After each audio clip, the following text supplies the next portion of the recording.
Well, February seems to come around more and more quickly every year, and with February, the elite of the international athletics world descends on Ras Al Khaimah. It may be a small emirate geographically, but it punches well above its weight in the international athletics arena. Welcome to the RAK International Half Marathon 2012. Joining me is commentator extraordinaire Tim Hutchings, who'll be taking us through procedures today. Tim, a very impressive lineup this year and a record number of entrants. Yeah, it's fantastic. I mean, I've been coming every year. This is obviously the 6th edition. Numbers have been growing every year. And I think they've got about 3,000 this year, just approaching 3,000, which is a fabulous result. I think in the first year it was just under 700. So to have, increased that by fourfold, fivefold is quite extraordinary. But I mean, for me, the race is very much about the elite. This race has built a worldwide reputation for very, very fast racing. And this year will be no exception. And an impressive men's field. Let's have a look at some of them. Well, thank you, Eve. Yes, there's a chance to look at just some of the main protagonists that we're expecting to perform here. Of course, Kiprotich, wearing number 2, is a man who knows this course. He was second here in 2009. But also Kipyego, Chebet, Kebede, Bekele, all world-class. 9 men here have broken the hour.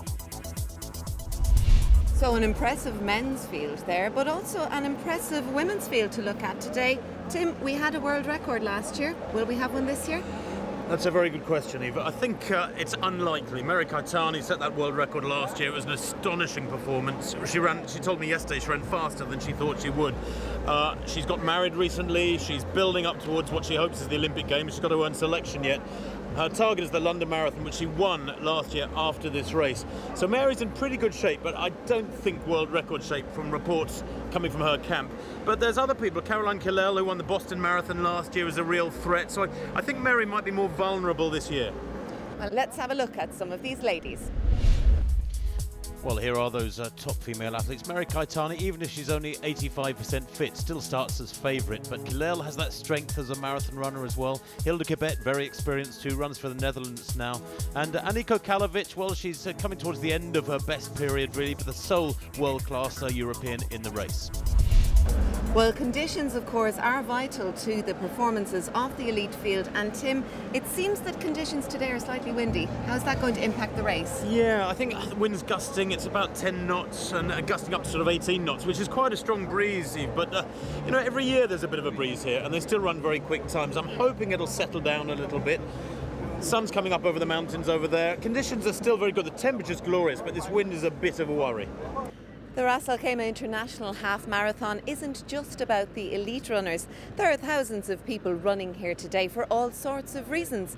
For personal achievement, for sport, keeping fit, and for a variety of good causes.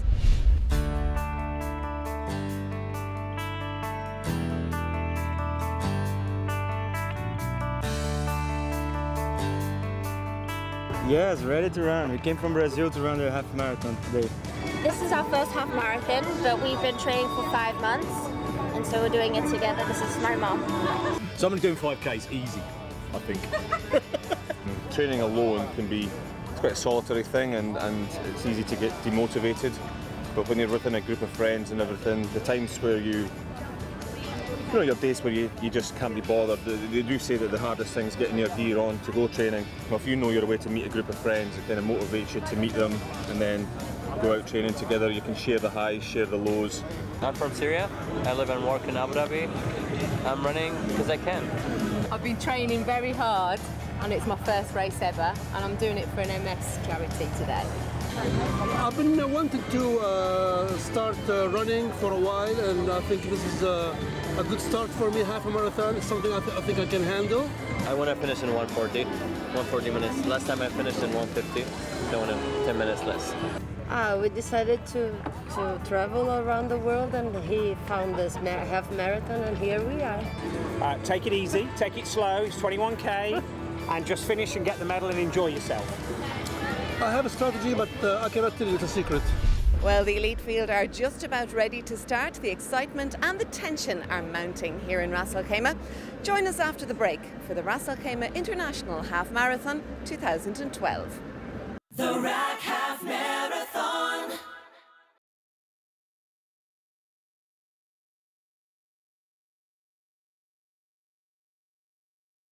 The RAK Half Marathon.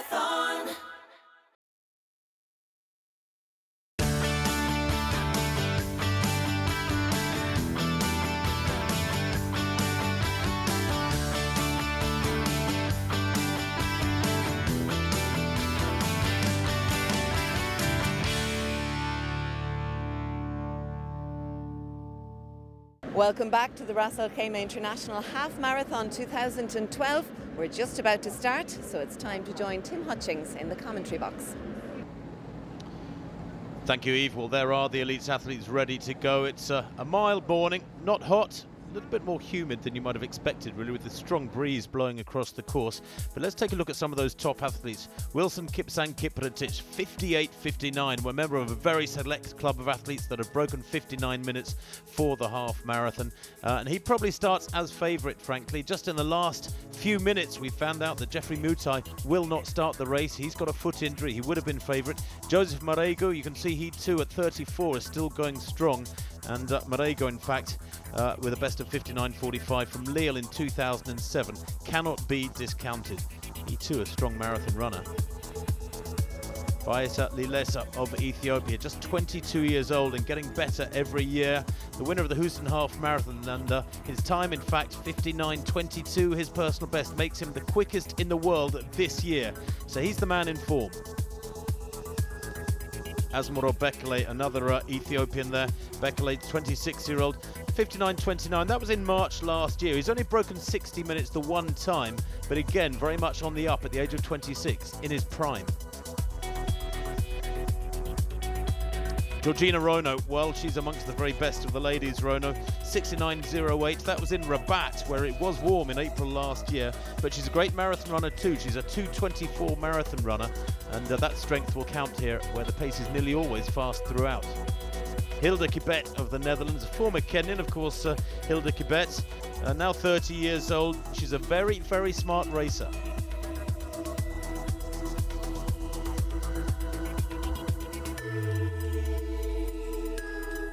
Caroline Cheptanui Kilel, well, the winner, as we've heard already, of the Boston Marathon last year in a very quick 2:22. She was 6th in New York last November. Not as strong a run, but she is consistent.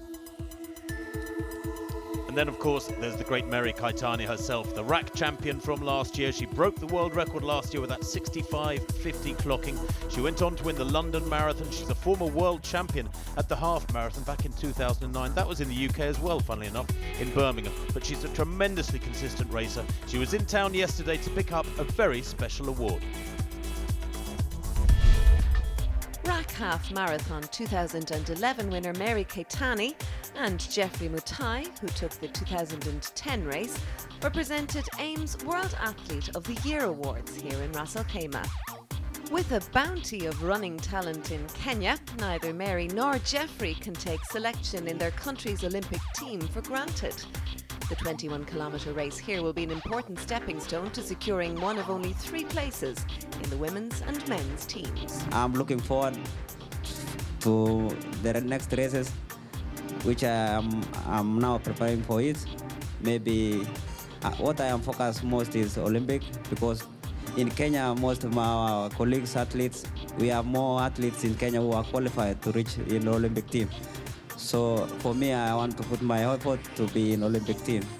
I'm preparing to go for the London Marathon in order to be, maybe I will qualify to represent my country in Olympic, because we were selected 6 and yet still they will love to select the best 3. So I think I have to work extra hard in order to make the Olympic team. Thank you. With its elevation to IAAF Gold label status, the 2012 RAK Half Marathon takes its place among the world's top races. It's a recognition of the quality of the race that's been built up over the past 6 years. They've held an IAAF Road Race Silver label for 2 years. To take a step up now, they've become one of only 6 races worldwide, 6 half marathons that is, that have a gold label. So it's something that's very important for them. I think it's very important for Ras Al Khaimah. It really puts the race on the world stage. Well, we can have a look now at the course that will be run over this morning. It's essentially the same route from the last few years. Around the lagoon there, they go along the Corniche, back towards Kuzam Road, past the Ruler's Palace, down past the Tower Links Golf Club. They do that U-turn at the hospital there at about 15 kilometres, up past the golf course again, slight rise there, and then that run in towards the finish line, where they started from, well, about an hour earlier for for these athletes. There they are on the line, ready to go. The Crown Prince gets the field underway. A bit of a hesitation there. They weren't quite sure whether they should get underway, but away they are. Quite a strong wind blowing from their left as they head out over this first 800 or 900 meters. But the numbers pouring through the line, a really good indication of how popular this race has become. Some 3,000 entries in total, although 600 or 800 of those are in the relay. There's over 120 teams of 4 taking part in the relay this morning. Well, there are pacemakers in this lineup, 3 pacemakers in fact, due to take them out, and the idea of pacemakers is to set a nice steady rhythm, enable the athletes to relax behind them without having to worry about the tempo being laid down. As ever, this race at the front end totally dominated by Africans, primarily Kenyans and Ethiopians. And the top ladies, the picture is very much the same. They have their own pacemakers as well. In fact, the tall gentleman in blue there is the husband. He's Charles Koech. He's the husband of Mary Kaitani, the champion from last year. They, of course, will be going slightly slower than the leading men, but still at a mighty fast pace, something at a pace that would be, for top national standard male runners, a very, very useful tempo. There's Kaitani to the right of picture, wearing 51. Tiny figure. She's almost the smallest person in picture there, but one of the quickest. And here is that lead field. They've just gone past the 1 kilometre point, or are about to negotiate the 1 kilometre point, having taken that right-hand turn off the start straight. You can see the Hajar Mountains in the background. The sun only came up about half an hour ago. And there they go through that 1 kilometre point, and it is quick. They're on a schedule for something just under the hour as things stand. The tiny figure there tucked in behind the pacemakers is Segai Kebede, the Olympic bronze medalist from Beijing 4 years ago now. Can you believe those Olympics have come round already?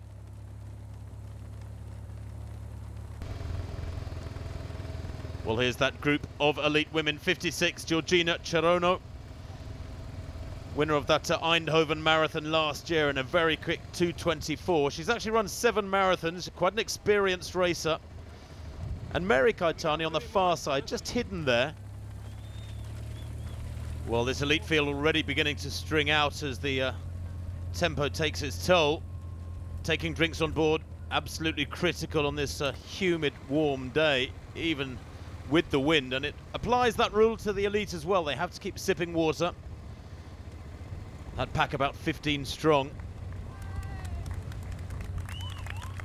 As now they approach the 3 kilometre marker, we can get an indication of how quick they are going. 8:39 there, they're split at 3 kilometres. Now they were actually targeting to be on something close to world record schedule, around 8:24, 8:26, so they're a little way down. And certainly I think that hesitant start has affected their splits through these early kilometres. There's that lead group of women. Charles Koech in the blue there, right alongside his wife. You don't see that too often, but that little pack of ladies there towards the back of that group, hanging on to this tempo because it is quick. They've gone out very fast indeed. 3:12 for the first kilometre for Mary Kaitani, and at 2 kilometres she was on 6:22. Well, that's not far outside world record schedule. They are beginning to motor. There's the masses, many of them still pouring through the first couple of kilometres.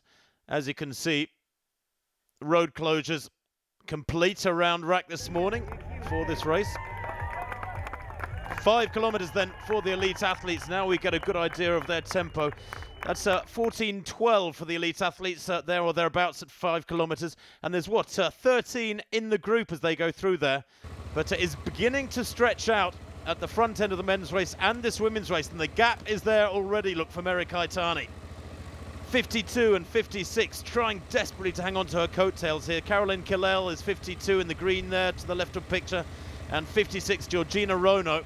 And the writing is already on the wall for that chasing group, and I'm really surprised, I have to say, that Kaitani has gone out this aggressively. Well, what do you do when somebody, as soon as the gun goes, puts their foot on the throttle? There is no tactic you can apply to counter it. You just have to try and hang on. Well, there's the chasing group of 4 athletes. You can can see 52 and 56 at the front end. They're coming up through towards 5 kilometres. There's Mary Kaitani through 5 kilometres. Her split there, 15:37. She's 15 seconds ahead of this chasing quartet, is Kaitani already. That's 80 or 90 metres after just 3 miles. Well, the lead pack of top men is much more densely grouped together, and that underlines really just how cautiously they've gone out. It hasn't been quick, but I know Eve is back at the start line waiting for that relay to get underway. It's almost time for the team relay to begin. Teams of 4 compete, with each runner completing 5 kilometres and the last runner completing 6 kilometres. The teams too are running for a variety of reasons.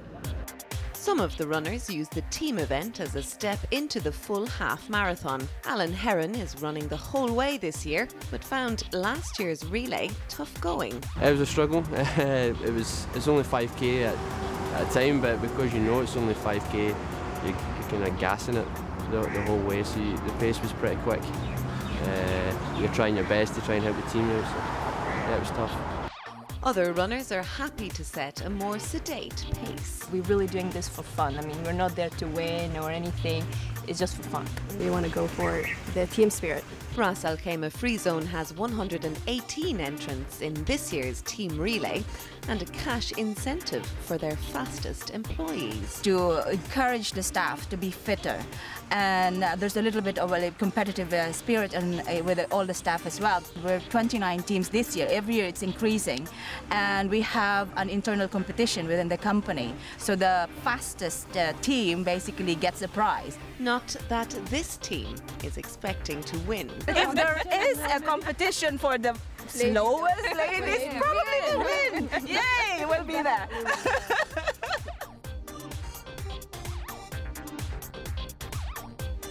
Everybody needs to do his best. I mean, if one of us doesn't put his 100%, then he's gonna ruin the whole team, yeah. So I hope everybody does the same effort, you know, gives 100% of his time. Well, we came all the way from Saudi this Wednesday just for the race. To be honest, I'm trying to get my friends into running, so we decided it would be a good idea to run as a team.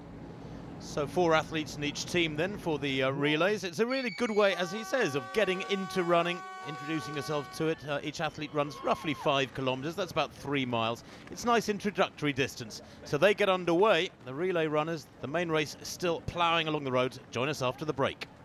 The RAK Half Marathon.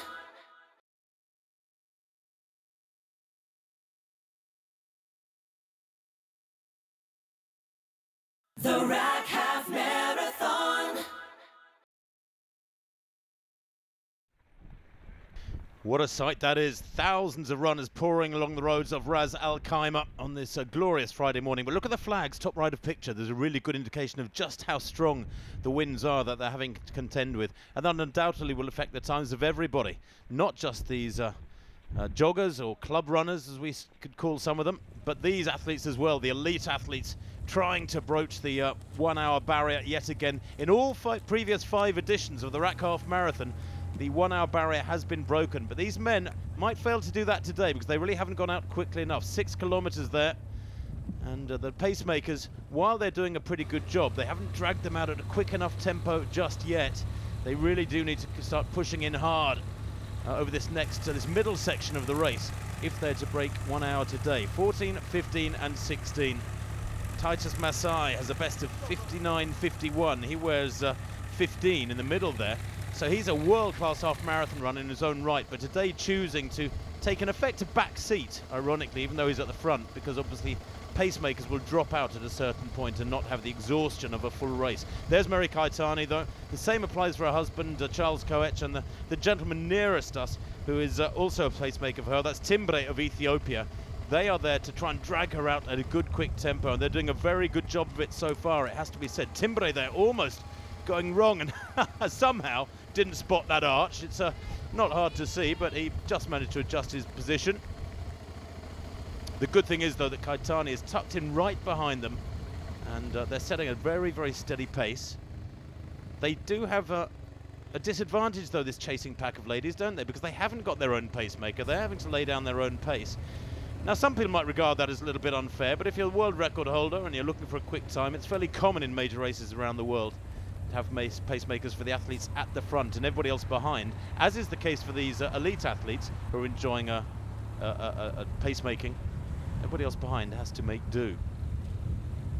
The wind undoubtedly is affecting these athletes at different points on this course, which has quite a few twists and turns, even though it's very flat and very fast. They will be running into the wind.